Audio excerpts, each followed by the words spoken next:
대한민국 부동산 시장의 금리 발작이 시작되었습니다.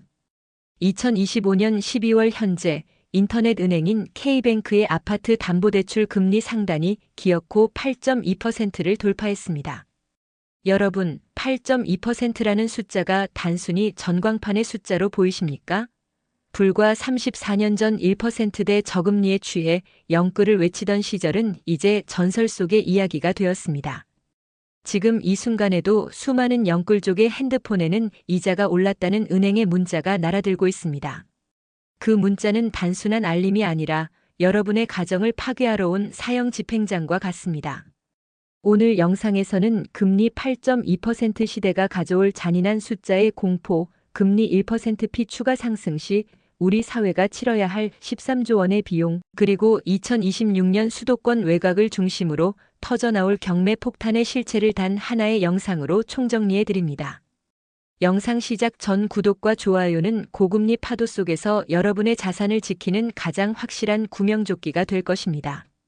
끝까지 시청하지 않으시면 여러분의 집이 경매로 넘어가는 그날까지 진실을 알지 못할 수도 있습니다. 지금 바로 시작합니다. 구체적인 사례로 들어가 보겠습니다. 경기도 용인 수지의 34평형 아파트를 보유한 30대 맞벌이 부부, 이대리 부부의 사례를 보시죠. 이들은 2021년 하반기 지금 안 사면 평생 못 산다, 무주택자는 벼락거지다라는 언론의 공포 마케팅에 밀려 10억 원짜리 아파트를 6억 원의 대출을 끼고 매수했습니다. 당시 변동금리 2.5%를 적용받았을 때 이들의 월 이자는 약 125만 원이었습니다. 아이를 키우며 맞벌이를 하면 충분히 감당할 만한 수준이었죠. 하지만 현재 K뱅크 상단인 8.2%를 적용해 보겠습니다. 원금 상환을 제외한 이자만 월 410만 원으로 뛰었습니다. 125만 원이 410만 원이 된 것입니다. 맞벌이 소득의 절반 이상이 은행 이자로만 빠져나가는 상황입니다. 숨만 쉬어도 한 달에 400만 원이 은행 금고로 빨려 들어가는 셈입니다. 여기서 끝이 아닙니다. 환율이 1,500원을 위협하는 현재의 거시 경제 상황을 보십시오. 한국은행은 외화 유출을 막기 위해 기준금리를 추가로 인상할 수밖에 없는 외통수에 걸려 있습니다. 만약 여기서 시중금리가 1%만 더 오른다면 어떻게 될까요? 이대리 부부의 월 이자는 460만 원을 넘어섭니다. 여기에 원금 균등 상환까지 합치면 월 600만 원에 육박합니다. 이대리 부부의 세후 소득이 700만 원인데 600만 원을 은행에 갖다 바치고 단 100만 원으로 세 식구가 한 달을 살아야 합니다. 관리비 내고 아이 기저귀 사고 교통비 하면 남는 게 없습니다. 이것은 단순히 외식을 줄이고 옷값을 아껴서 해결할 수 있는 수준이 아닙니다. 가장의 생존권이 박탈되고 아이의 학원비를 끊어야 하며 결국 부부 사이의 불화로 가정의 평화가 먼저 깨지는 사회적 재난의 서막입니다. 이제 개인의 문제를 넘어 국가 전체의 데이터로 확장해 보겠습니다. 대한민국 가계대출 잔액은 약 1,800조 원에 달합니다. 이 중 70% 이상이 변동금리입니다.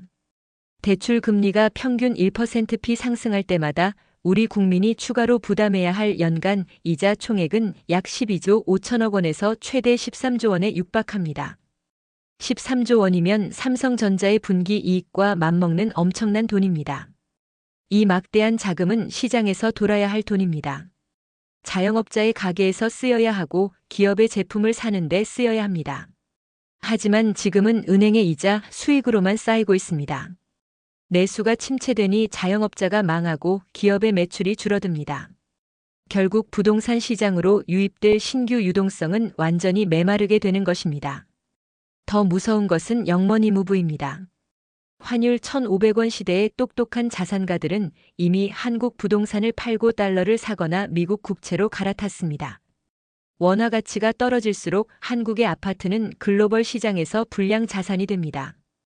외국인 투자자들에게 한국 아파트는 매일 가치가 깎이는 소모품과 같습니다.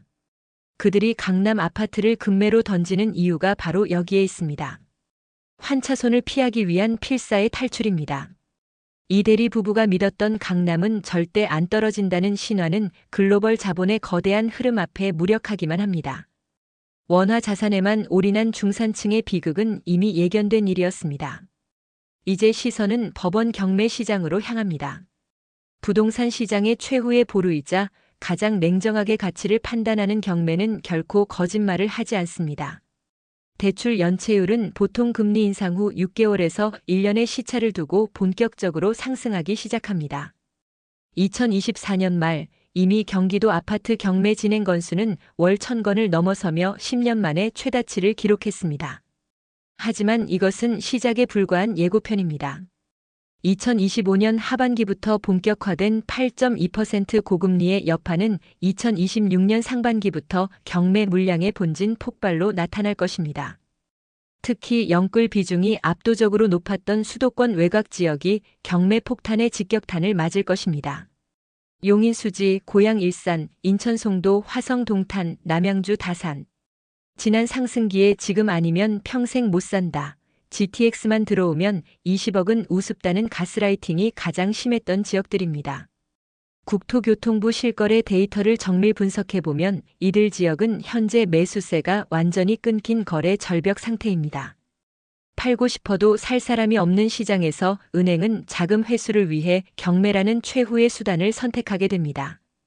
경매가 쏟아지면 시세는 더 하락합니다. 하락한 시세 때문에 담보 가치가 떨어지면 은행은 여러분에게 대출금 일부를 즉시 갚으라고 요구합니다. 돈이 없는데 갚으라고 하니 다시 집을 던져야 하는 악순환.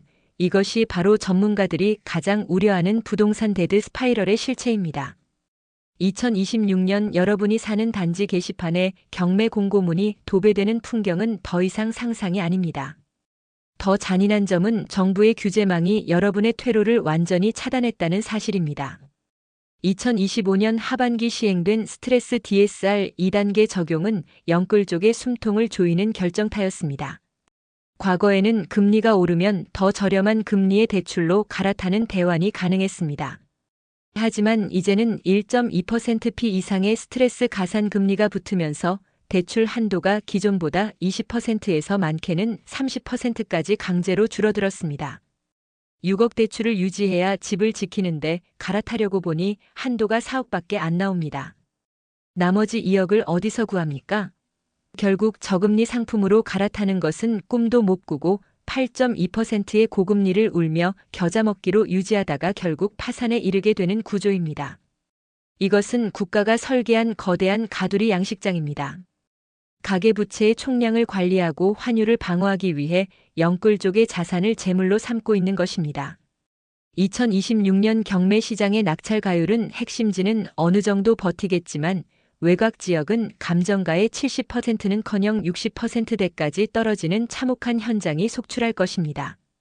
10억에 산 집이 6억에 낙찰되어도 대출금 6억을 갚고 나면 여러분의 수중에는 단 한 푼도 남지 않는 깡통 인생이 시작되는 것입니다. 자, 여러분. 이제 공포를 넘어 생존을 이야기해야 합니다. 이 잔인한 고금리 시대에서 어떻게 해야 내 소중한 가족을 길바닥으로 내앉지 않게 할 수 있을까요? 지금 당장 실천해야 할 위기 대응 3단계를 제시합니다. 첫째, 부채 다이어트가 생존의 제1원칙입니다. 이자 부담이 소득의 40%를 넘는다면 그것은 투자가 아니라 고문입니다. 본전 생각 때문에 1%의 반등 가능성에 도박을 하지 마십시오. 아파트 가액이 대출금 이하로 떨어지는 마이너스 자산이 되기 전에 비중을 줄이십시오.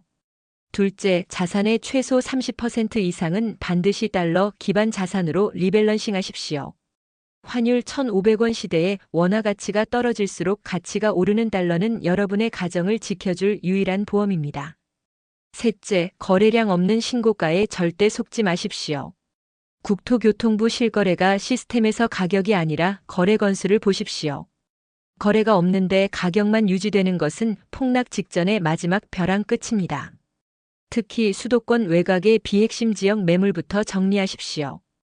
2026년 경매 폭탄이 터지는 지역은 회복 탄력성이 가장 낮아 원금을 회복하는데 10년 이상이 걸릴 수도 있습니다.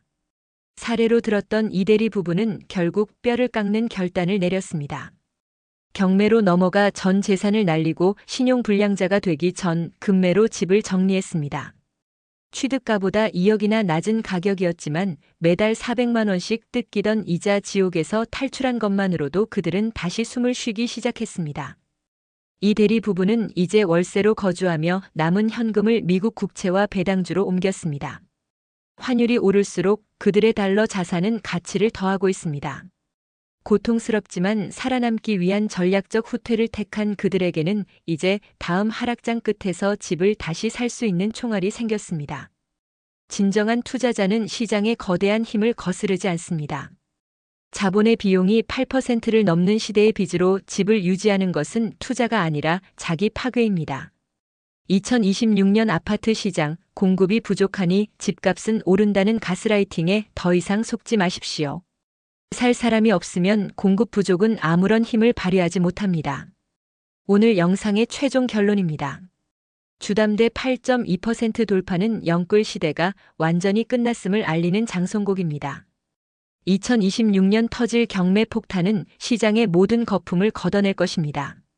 오늘 영상이 여러분의 소중한 가정을 지키는 마지막 경보음이 되었기를 진심으로 바랍니다. 영상이 도움되셨다면 구독과 좋아요를 꼭 눌러주시고 지금 이 순간에도 이자 때문에 밤잠을 설치고 있을 소중한 분들에게 이 영상을 공유해 주십시오. 여러분의 공유 한 번이 한 가정의 파산을 막을 수도 있습니다.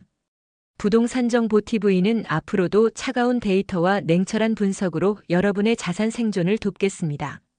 시청해 주셔서 감사합니다.